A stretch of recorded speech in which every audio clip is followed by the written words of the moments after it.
अभी हम नया स्टार्ट कर रहे हैं इन्वेस्टिगेशन। इन्वेस्टिगेशन मतलब ऑड मतलब होता है ओ नियर IPO, ओ मतलब होता है ऑब्जेक्टिव, एन होता है नेचर, ई फॉर होता है एविडेंस, ए होता है अप्रोप्रिएट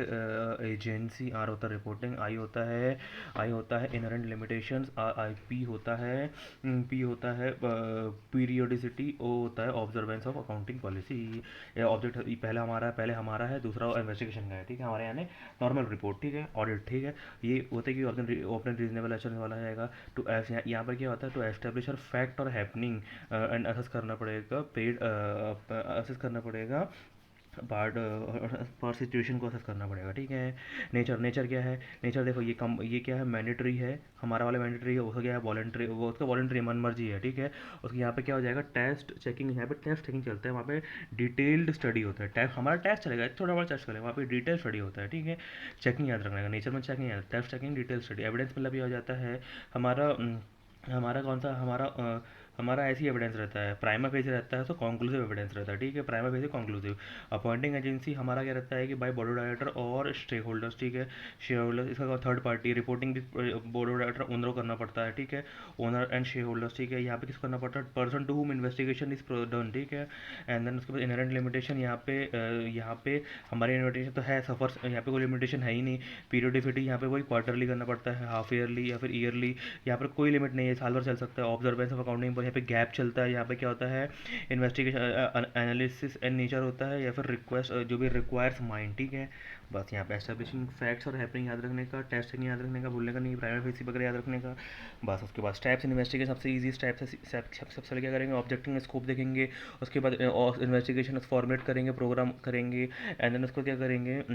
फॉर्मुलेट करेंगे प्रोग्राम, एंड उसको क्या करेंगे, एग्जामिनेशन ऑफ रिकॉर्ड्स करेंगे विद एविडेंस, ठीक है। एंड देन उसके बाद जैसे जैसे हमने कर लिया तो क्या करेंगे, एनालिसिस करेंगे एंड इंटरप्रिटेशन करेंगे, and then preparation of report and drawing conclusion खत्म। एंड उसके बाद देखेंगे what is the impact issue with reporting part, जो हमने रिपोर्ट किया था ना आखिरी में, तो उसमें कौन कौन से इशू आ सकते हैं। सबसे पहले हम देखेंगे रिलेवेंट देखेंगे, एंड देन उसके बाद कंटेंट देखेंगे, एंड देन पैरा देखेंगे, ठीक है। तो रिलेवेंट नहीं है उसको दिखाएंगे नहीं, and then relevant, and then जो रिलेवेंट नहीं है उसको नहीं दिखाएंगे, एंड देन उसके बाद जो रिलेवेंट फैक्ट्स एंड कंक्लूजन है, it is linked with evidence बताएंगे, फैक्ट्स एंड कंक्लूजन बताएंगे। एंड उसके बाद जो स्टेट करेंगे, क्या करेंगे, पहले क्या हो गया रेलेवेंट, उसको कंटेंट में स्टेट करेंगे, स्टेट क्या करेंगे कि ऑब्जेक्टिव एंड स्कोप बराबर स्टेट करेंगे, ऑब्जेक्टिव एंड स्कोप बराबर है कि नहीं है, एंड देन कोई limitation and restriction by client है कि नहीं है। एंड देन उसके बाद जो क्लाइंट में उसको क्या कहता है कि बेसिस एंड अजम्पशंस जो है वो वर्ड बताए, बेसिस अजम्पशन ऑफ जो भी स्टेट्स करता है वो बता देंगे। एंड उसके बाद no double different meaning of words नहीं होना चाहिए, ठीक है। एंड देन पैरा में क्या इंक्लूड करेंगे, ओपिनियन में फाइनल पैरा बताएंगे, एंड पैरा बताएंगे कि para with heading, para form with heading बताएंगे, ठीक है। उसके बाद study economic and financial position कैसे पता करेंगे, balance sheet and profit and loss, balance sheet में पता करेंगे कि भाई जो भी फिक्स्ड एंड वर्किंग कैपिटल है वो बताएंगे, ठीक है, adequacy of fixed and working capital, profit and loss में जो भी ट्रेंड ऑफ सेल्स है वो बराबर है या नहीं है। एंड देन उसके बाद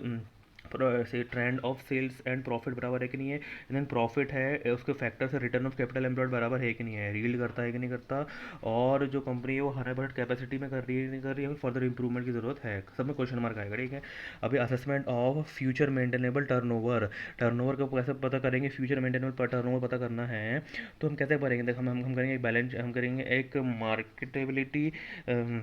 इसका इसका फॉर्मूला क्या है, ये टर्नओवर हम क्या करेंगे, फ्यूचर मेंटल टर्नओवर, टर्नओवर क्या करेंगे, मार्केटेबल सेल्स, टर्नओवर पता करने के लिए मार्केट ट्रेंड को पीसी में देखेंगे, ठीक है। टर्नओवर के मार्केट ट्रेंड को हम पीसी में देखेंगे, मार्केटेबिलिटी, एंड उसके बाद marketability trend, P for political and economical condition, C for competition. Marketability में देखेंगे, जो मार्केटेबिलिटी में देखेंगे जो स्कोप है, जो ट्रेंड जो सेल्स है वो एट न्यू मार्केट में है या फिर उसको फुली एक्सप्लॉइट कर दिया। ट्रेंड मतलब होता है कि भाई कंसिस्टेंट है या फिर फ्लक्चुएशन है। पॉलिटिकल एंड देखेंगे कि भाई जो हमारा सेल्स करने वाले हैं गवर्नमेंट की पॉलिसी, उससे हम अदर कंट्री में सेल सकते हैं नहीं सकते, कॉम्पिटिशन में इफेक्ट करता है या बिजनेस में नहीं करता, या फिर प्रोडक्ट चीप तो नहीं है, उसकी वजह से प्रोडक्ट चीप तो नहीं देना पड़ रहा, ठीक है। तो क्या करेंगे, ट्रेंड को टर्नओवर के मार्केट ट्रेंड को हम पीसी में देखेंगे।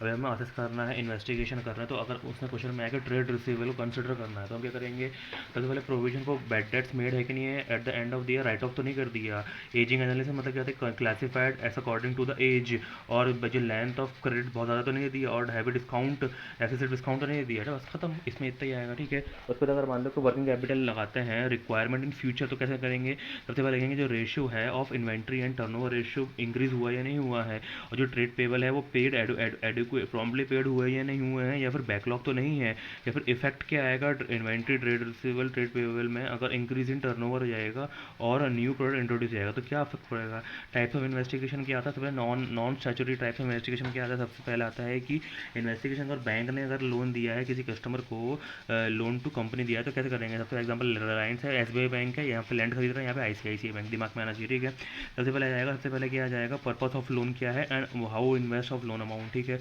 उसके बाद शेड्यूल ऑफ रिपेमेंट ये पे करने वाला है by borrower to banks of loan वो देखेंगे। उसको देखेंगे कि उसको हम क्या देखेंगे, सबसे पहले देखो और क्या देखेंगे, सबसे पहले बैंक की क्या देखेंगे, हिस्ट्री देखेंगे of growth and development for the past 5 year, और उसको साइंस में फाइनेंशियल स्टैंडिंग एंड रेपुटेशन में देखेंगे, कंपनी को ऑथराइज है कि नहीं एम ओ एन ए से, और जो कंपनी ने बैंक अदर बैंक से जो अप्लाइड टू अदर बैंक किया था तो हाँ किया था, तो rejection why rejection reason for rejection पता करेंगे हम। ठीक है, अभी जो हमने लोन दिया है उसकी अगर हमें बोरोवर की प्रॉफिटेबिलिटी चेक करनी है तो what are the steps to investigate profitability business for judging accuracy of schedule of repayment, ये हमारे पेपर में आया था मई 2024 में। ठीक है, सबसे पहले क्या बनाएंगे, प्रिपेयर बनाएंगे कंडेंस इनकम स्टेटमेंट बनाएंगे फॉर द पास्ट 5 ईयर। ठीक है, उसको कंप्यूट करेंगे, बिलो क्या करेंगे, sales to average inventory fix assets book debt. ठीक है, equity fix assets and loan, current asset current liability quick assets return on capital employ. ठीक है, अभी उसका मान लो कि एफर्ट एंड लायबिलिटीज चेक करना है ऑफ बोरोवर तो कैसे चेक करेंगे, फिक्स एसेट्स करेंगे, इन्वेंट्री ट्रेड रिसीवेबल इन्वेस्टमेंट्स यहाँ पे secured and unsecured loans and provision for taxation other liability current liability insurance. ठीक है, ये सब चेक कर लेंगे, उससे हमारा स्टैंड लायबिलिटी हो जाएगा। भी आता है fraud at operation level employed, सबसे पहले कैश में teeming and leading tampering and cash में preparation of good frauds expense reimbursement करना या फिर फ्रॉडलेंट डिस्बर्समेंट करना, फ्रॉड को पेरोल फ्रॉड करना या फिर कमीशन स्कीम में करना। इंडिकेटर ऑफ फ्रॉड क्या है, इंडिकेटर्स क्या है, सबसे पहले accounting evidence and then measurement response. ठीक है, तो अकाउंटिंग में देखेंगे, अकाउंटिंग में क्या देखेंगे, डिस्क्रिपेंसी इन अकाउंटिंग है, एविडेंस में क्या है, कॉन्फ्लिक्ट है या फिर मिसिंग है, मैनेजमेंट का रिस्पॉन्स क्या अनएक्सेप्टेबल है, अदर्स में ये जो accounting policy it does not variance with industry. ठीक है, फ्रॉड डायमंड्स मतलब 4 एलिमेंट्स ऑफ फ्रॉड कैसे हो सकते हैं, Rio, rationalize incentive pressure opportunity convinced I have convinced myself that fraudulent behavior worth risk, I want to and I have to commit fraud, weakness in system या फिर I have ability to be right person। ठीक है, ऐसे कौन से factors हैं जो affect करते हैं ऑडिटर्स की एबिलिटी टू डिटेक्ट फ्रॉड। सबसे पहले देखेंगे कि सीनियरिटी देखेंगे, उसके बाद स्किलफुलनेस देखेंगे, डिग्री ऑफ कॉल्यूजन देखेंगे, and then frequency and extent of manipulation and relative and size of manipulate amount. Seniority of individual कितना है,